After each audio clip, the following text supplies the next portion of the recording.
Welcome, my friends, to our Divine Destiny study today. In Come Follow Me, we're going to be looking at this in 2 Corinthians chapters 8 through about 13. And for today's purpose, my friends, we just want to do a quick overview of what it is that we're going to be studying. What is it that Paul is trying to teach the Corinthian saints in these particular chapters? And as we do, my friends, I want you and I to think about what traits of Heavenly Father do you most admire? Now, my goodness, that could be an endless list, my friends. But probably one of the most godlike traits is a trait that you find also in parents. And that's not an accident that Heavenly Father has given you and I the responsibility, and I say responsibility, probably more of an opportunity to learn to be a parent, which in turn teaches us how to learn to be Him. And what is that? My friends, in the 9th chapter of 2 Corinthians, verse 7, this is what Paul says.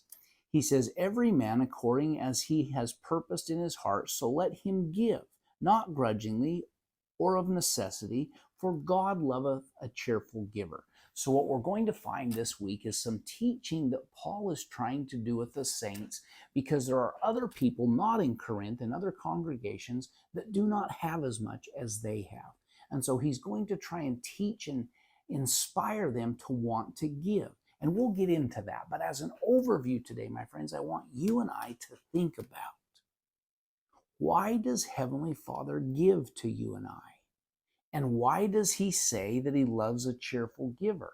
And how is it and why, what inspires you, if you're a parent, to give to your child not grudgingly? And it has to do with your motivations, my friends. And so I want you and I to examine those today. I want to examine what causes you and I, because we have people say, well, I would give more if I had more. Well, my friends, it starts with what you have. You don't get more. I mean, we've studied the talents, we can study them again, but all of those things come into play. You and I have to learn to be a cheerful giver. It is irrelevant the amount. What has to have a happening is in our heart has to be changed. It has to become like our Father in heaven, no matter what the amount is.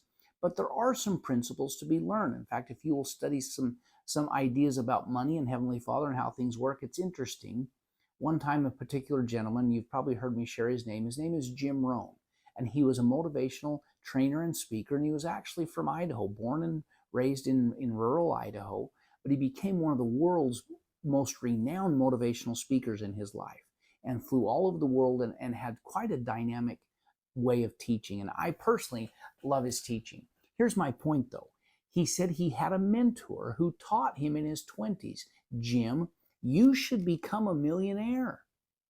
And he thought to himself, that's a great idea. I'm excited about that. And he says, but then what he said next was something that absolutely changed his life. He said, not because of the money, Jim. He said, you could give that all away, but because of what you would have to become in order to have the money. See, it's interesting, my friends, that things that are learned that Heavenly Father wants to teach you and I, it's about the becoming. We will become like our Father in heaven when we do what He does. It's not about having what He has. Those are byproducts. And so the same is true in this principle. You learn to give by giving, not by having more than somebody else so you feel like you have more to give. It's about the becoming. And one of the best ways that you and I can become is to learn this godlike trait of sharing and giving to others who have need. After all, isn't that what Heavenly Father is doing with you and I? I mean, honestly, think about today, right now. Everything that you have came from where? Heavenly Father. Makes me think of this old farmer who his preacher came by and he was admiring his farm. And he said to him, my, you have a lovely farm. All the things that you've done, it's just amazing what you and God have done. And the farmer kept getting perturbed, a little bit bothered by the fact that he kept including God. And he said to him, well, preacher, he said, you should have seen this place when God had it all to Himself. In other words, my friends, we want to believe that we've earned everything. We want to believe that we've done everything. But the very breath that you breathe, the planet that you live on, and I say you, I'm talking about me, there is only one thing that you and I have to contribute, and that's our will. Everything else came from our Father and Mother in heaven through a creation, through a gift, through something that He gave to you and I. So, my friends, what we want is what Paul's going to teach here today, or this week, about becoming a giver. Heavenly Father gives to you and I to help you and I become more than we are. So, this week, my friends, in our study, that's what I want us to think about. I want us to think about this God-like trait, all of them, but specifically this idea of giving to those who stand in need.